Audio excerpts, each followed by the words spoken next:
दुनिया में कई सारी चीजें एक साथ चलती हैं और ऐसे में हर इंसान को ऐसा लगता है कि उसके बारे में ही कमेंट्स करना बहुत ही इम्पोर्टेंट है। और कोई भी टॉपिक अगर वायरल हो जाए तो सब लोगों का मानना होता है कि बड़े बड़े सेलिब्रिटीज को उस टॉपिक को लेकर कुछ ना कुछ तो बोलना ही चाहिए। और रिसेंटली बीटीएस के साथ भी ऐसा ही हो रहा है, क्योंकि दुनिया के कई सारे कोनों में बीटीएस को ब्लॉक करने की बात खुद आर्मीज कर रही हैं। और रिसेंटली एक काफी बड़ा मूवमेंट चला है ब्लॉक 2024 का, जिसके अंडर कई सारे लोगों ने बीटीएस को बॉयकॉट करना स्टार्ट कर दिया है और बीटीएस को ब्लॉक करना भी स्टार्ट कर दिया है।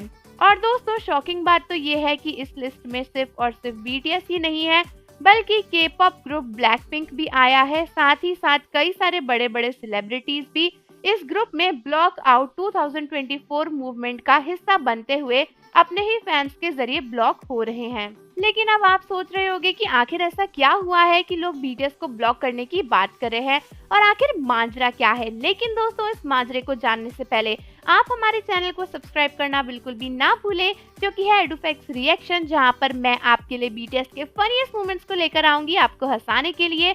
तो फटाफट चैनल का लिंक डिस्क्रिप्शन में दिया है, उसे विजिट जरूर करें।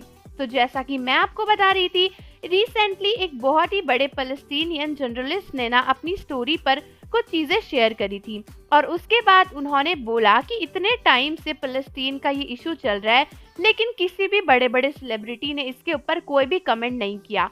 और अब उनका कहना है कि हमें ऐसे सभी सेलिब्रिटीज को ब्लॉक कर देना चाहिए, बॉयकॉट कर देना चाहिए, जो इस इशू के ऊपर कुछ भी नहीं बोल रहे हैं। और अपनी इंस्टाग्राम स्टोरी में जब उन्होंने लिस्ट शेयर करी उन सेलिब्रिटीज की जिनको हमें ब्लॉक करना चाहिए, तो उसमें सबसे पहले उन्होंने ब्लैकपिंक और बीटीएस को ही टैग किया था।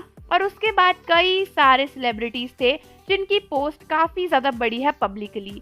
लेकिन दोस्तों, ये सब करने के बाद ना कई सारी आर्मीज उनसे काफी गुस्सा हो गई है, क्योंकि यहाँ पर बीटीएस के इंडिविजुअल अकाउंट्स को भी टैग किया था, ब्लैकपिंक के अकाउंट्स को भी टैग किया था। ऐसे में जो आर्मीज इस जर्नलिस्ट को सपोर्ट कर रही हैं, उसको लेकर काफी ज्यादा इश्यू हो गया है, क्योंकि बहुत सी आर्मीज का कहना है कि बीटीएस इतने टाइम से मिलिट्री सर्विसेज में है और अपनी कंट्री की मिलिट्री सर्विस में होते टाइम अगर वो किसी और देश की वॉर पर कमेंट करेंगे तो ये काफी ज्यादा अजीब होगा।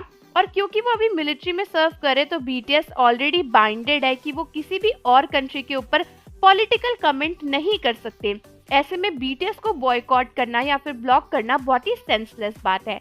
कई सारी आर्मीज का ये भी कहना है कि जो नॉन आर्मीज हैं वो बीटीएस को ब्लॉक कर सकते हैं, लेकिन उन्हें ये पता होना चाहिए कि जो लोग फ्रीली किसी भी चीज के ऊपर बोल सकते हैं और बीटीएस में काफी फर्क है, क्योंकि के पॉप इंडस्ट्री काफी ज्यादा नैरो माइंडेड है और के पॉप आइडल्स जल्दी ही किसी इशू पर पब्लिकली ऐसे अपनी स्टेटमेंट नहीं दे सकते। और वही सेम चीज ब्लैकपिंक के साथ भी है, वो लोग भी जल्दी से कोई भी स्टेटमेंट ऐसे इशू नहीं कर सकते जब तक कि उनकी एजेंसी उन्हें ना बोले। वही कंपेयर करो अगर किसी इंडिविजुअल आर्टिस्ट को, सिंगर, डांसर, एक्टर को, तो वो इंडिपेंडेंट होते हैं, वो अपनी मर्जी से कुछ भी बोल सकते हैं। तो आर्मीज, आप मुझे बताओ कि आपको क्या लगता है कि बीटीएस और ब्लैकपिंक को बॉयकॉट करना इस विषय में सही है या नहीं। और जाने से पहले चैनल को जरूर सब्सक्राइब कर लो, बेल आइकन प्रेस कर दो। मिलते हैं आपसे अगली वीडियो के साथ।